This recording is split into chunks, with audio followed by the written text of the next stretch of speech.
आखिर ऐसा क्यों होता है कि हमें रिंकल्स अपने हैंड के बैक पर और अपने फेस पर खास तौर पे इस आंखों वाले हिस्से में देखने को मिलते हैं? चलो तुम्हें एक हिंट देता हूँ। ये तुम्हारी स्किन की थिकनेस से रिलेटेड है। तुम देख सकते हो तुम्हारी स्किन की थिकनेस अलग अलग जगह पर अलग अलग है, अलग अलग ऑर्गन के हिसाब से। आज के वीडियो में हम स्किन की एनाटॉमी को देखेंगे और कैसे स्किन की थिकनेस बदलती है, और हम डिस्कस करेंगे कि इससे क्या फर्क पड़ता है। चलो शुरू करते हैं।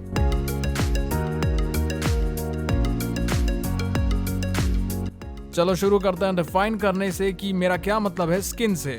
तो जो मेरे सामने है वो एक कैडावर की बैक है या फिर स्किन है बैक की। अब तुम देख सकते हो कि इसकी थिकनेस काफी सही है, पर मैं तुम्हें एक बेसिक अंडरस्टैंडिंग देना चाहता हूँ एनाटॉमी की, इससे पहले कि हम थोड़ा डीप डाइव करें। सबसे पहले जो मैं यहाँ टच कर रहा हूँ उसे कहते हैं एपिडर्मिस, और एपिडर्मिस तुम्हारी स्किन की सबसे ऊपर वाली लेयर होती है, और आमतौर पर यह 50 से 100 सेल से बनी हुई होती है, जो कि साइज में काफी ज्यादा पतले होते हैं।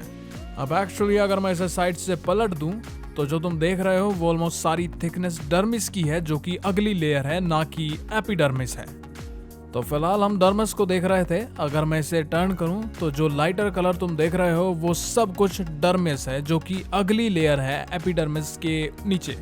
लेकिन सिर्फ इतना ही नहीं, यहाँ पर जो ये येलो टिश्यू तुम देख रहे हो ये हाइपोडर्मिस या फिर सबक्यूटेनियस रीजन है, और इसके बहुत सारे अलग अलग नाम है, बट चलो कह लेते हैं कि ये वही जगह है जहाँ पर हमें हमारा फैट टिश्यू या फिर एडिपोज टिश्यू मिलता है। ये सब कुछ मिलकर एक सिस्टम बनाते हैं जो कहलाता है इंटीग्यूमेट्री सिस्टम।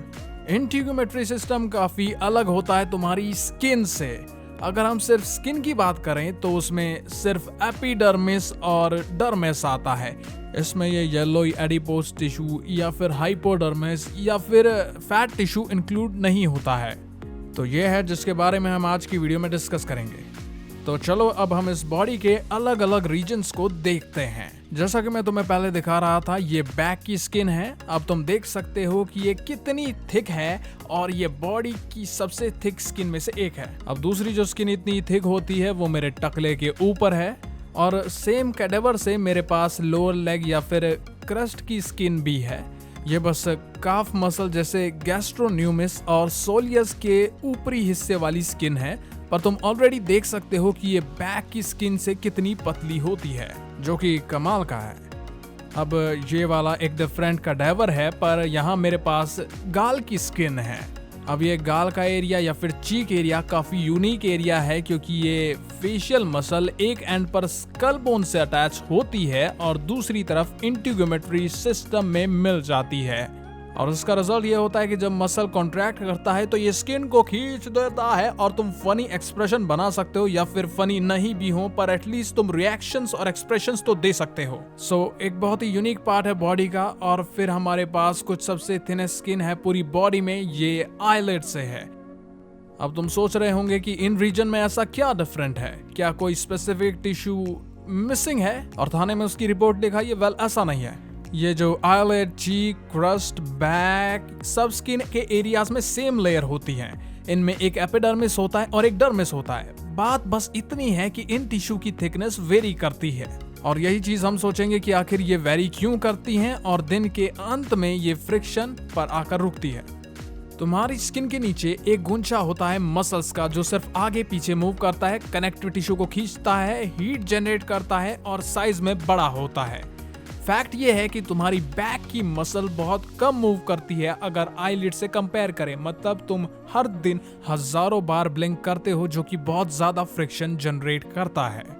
तुम्हारे लोअर लेग में गैस्ट्रोन्यूमस और सोलियस जैसे मसल सिर्फ आगे पीछे मूव नहीं करते, बल्कि और भी काफी सारी मसल्स मूव करती हैं, ताकि तुम्हारा एंकल अप एंड डाउन जा सके और तुम चल सको।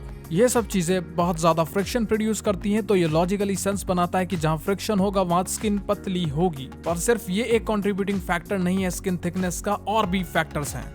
स्टडीज ने शो किया है कि मेल और फीमेल के डर्मिस की थिकनेस में डिफरेंस होता है, जिसमें मेल का डर्मिस फीमेल से ज्यादा थिक होता है। अब जब तुम इस फैक्ट को ऐड करते हो कि ईस्ट्रोजन का स्किन के ऊपर एक यूनिक इफेक्ट होता है, प्लस फीमेल का एवरेज बॉडी फैट परसेंटेज ज्यादा होता है, तो तुम समझ सकते हो कि फीमेल लिटरली सॉफ्टर स्किन क्यों रखती है। पर अनफॉर्चुनेटली इसका मतलब यह है कि फीमेल्स को जल्दी रिंकल आ जाते हैं। रीजन ये है कि हमने एक डायरेक्ट कोरिलेशन देखा है डर्मल टिश्यू की थिकनेस का रिंकल्स के आने के टाइम के साथ। हमने इवन अलग अलग लोगों के बीच में डर्मल थिकनेस का डिफरेंस देखा है और एशियन और ब्लैक पॉपुलेशन में जनरली थिकर डर्मिस होता है अगर कॉकेशियन से कंपेयर करें। ये शायद एक बहुत बड़ा फैक्टर हो सकता है कि क्यों एशियन और ब्लैक पॉपुलेशन को कॉकेशियन पॉपुलेशन जितना प्रीमैच्योर रिंकलिंग फेस नहीं करना पड़ता। हो सकता है तुम सोच रहे हो कि इस टकलू को स्किन थिकनेस की इतनी परवाह क्यों है। देखो, इन डिफरेंसेस को समझना हमें हेल्प कर सकता है कॉस्मेटिक्स, प्लास्टिक सर्जरी और इवन हमारे घाव को भरने में।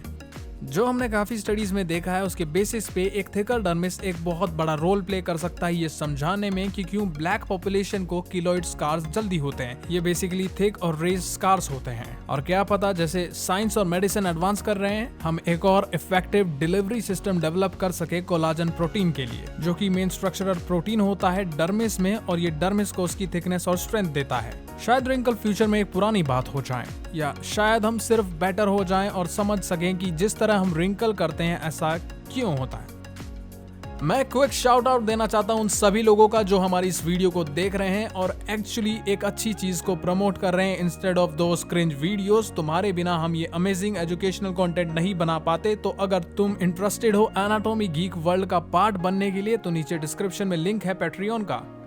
पर हमेशा की तरह मुझे इस वीडियो को बनाने में एकदम स्वाद आ गया। अब मैं चलता हूं क्योंकि मैंने कहीं तो सुना था कि किसका रास्ता देखे है ए दिल ए सोदाई।